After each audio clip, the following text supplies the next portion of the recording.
All changes take place in consciousness. The future, although prepared in every detail in advance, has several outcomes. At every moment of our lives, we have before us the choice of which of several futures we will choose. The first dimension is pretty simple. A dot, a point, a singular state of being that holds no relativity. Nothing exists in relation to the first dimension. As soon as you start relating points to one another, we have entered into the second dimension. The second dimension, in a sense, is the dimension we have full understanding of. We encounter it everywhere we go. We often express ourselves in the second dimension through art or geometry. The second dimension is the shadow of everything in the third dimension. It holds relativity between the points in the first dimension and is easiest to symbolize as a line, length, and width. The third dimension is where our senses reside. We live in the 3D. We encounter depth, height. The second dimension is like living on paper. You would have no concept of anything above the page. If you were in a page in a book, the pages beneath and above you would seemingly be non-existent. This is important to consider when we start assuming the higher dimensions.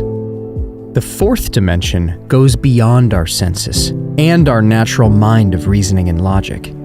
It is not present, for the new depth presented in the fourth dimension is time. The third dimension is always bounded by a linear understanding of time. The third dimension is always present and holds no future or past, but the fourth dimension does. It would be a non-linear interpretation of time where past and future don't exist outside of present. Interestingly enough, we too have this ability, but it is outside of the natural mind. It can be perceived with our creative mind, our imagination. We're looking inwards to our thoughts. We can envision scenes of the past or dreams of the future. Remember that the 2D is a shadow, a cross-section of the third dimension, much as the first dimension is a cross-section of the second. This then can be rationalized that the 3D too is a cross-section or shadow of the 4D. So if we can direct our thoughts throughout time and realize them in the lower dimensions, why would you ever direct your thoughts toward negativity, as you would be subjected to them in your 3D experience? But remember that your 3D understanding of the world will only ever be witnessed in linear time. Whatever you believe in your thoughts will play out, but is the reason they don't pop into existence. All changes take place in consciousness. The future, although prepared in every detail in advance, has several outcomes. At every moment of our lives, we have before us the choice of which of several futures we will choose. There are two actual outlooks on the world possessed by everyone, a natural focus and a spiritual focus. The ancient teachers called the one the carnal mind, the other the mind of Christ. We may differentiate them as ordinary waking consciousness, governed by our senses, and a controlled imagination, governed by desire. The habit of seeing only that which our senses permit renders us totally blind to what we otherwise could see. To cultivate the faculty of seeing the invisible, we should often deliberately disentangle our minds from the evidence of the senses and focus our attention on an invisible state, mentally feeling it and sensing it until it has all the distinctness of reality. Earnest, concentrated thought, focused in a particular direction, shuts out other sensations and causes them to disappear. We have but to concentrate on the state desired in order to see it. The habit of withdrawing attention from the region of sensation and concentrating it on the invisible develops our spiritual outlook and enables us to penetrate beyond the world of sense and to see that which is invisible. For the invisible things of Him from the creation of the world are clearly seen. Romans 1:20. This vision is completely independent of the natural faculties. Open it and quicken it. Without it, these instructions are useless, for the things of the Spirit are spiritually discerned. A little practice will convince us that we can, by controlling our imagination, reshape our future in harmony with our desire. Desire is the mainspring of action. We could not move a single finger unless we had a desire to move it. No matter what we do, we follow the desire which at the moment dominates our minds. When we break a habit, our desire to break it is greater than our desire to continue in the habit. The desires which impel us to action are those that hold our attention. A desire is but an awareness of something we lack or need to make our life more enjoyable. Desires always have some personal gain in view. The greater the anticipated gain, the more intense is the desire. There is no absolutely unselfish desire. Where there is nothing to gain, there is no desire, and consequently, no action. The key to progress in life and to the fulfillment of dreams lies in ready obedience to its voice. Unhesitating obedience to its voice is an immediate assumption of the wish fulfilled. To desire a state is to have it.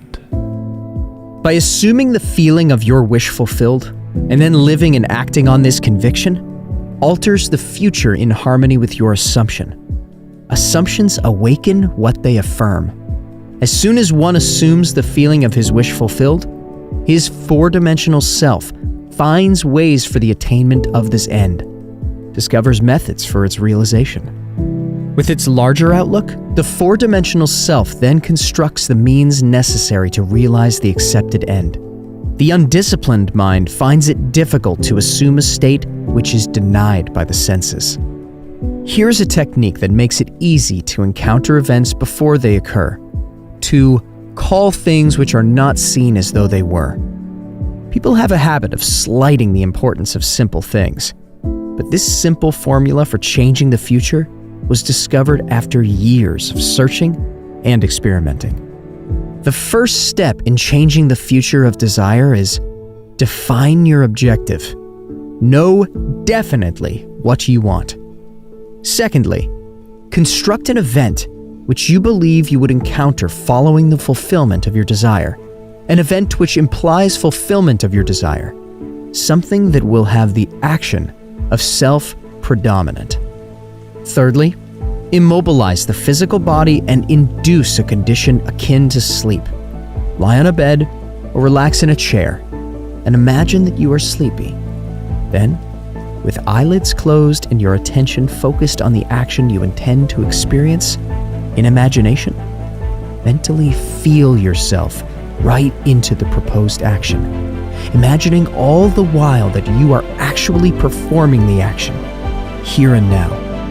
You must always participate in the imaginary action, not merely stand back and look on, but you must feel that you are actually performing the action, so that the imaginary sensation is real to you. It is important always to remember that the proposed action must be one which follows the fulfillment of your desire. And also, you must feel yourself into the action until it has all the vividness and distinctness of reality.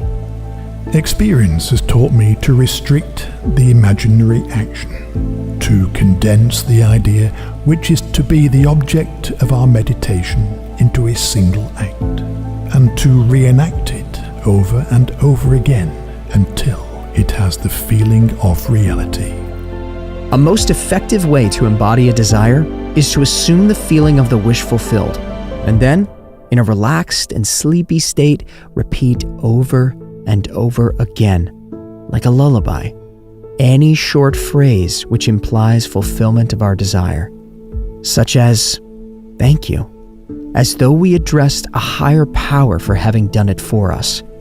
If, however, we seek a conscious projection into a dimensionally larger world, then we must keep the action going right up until sleep ensues.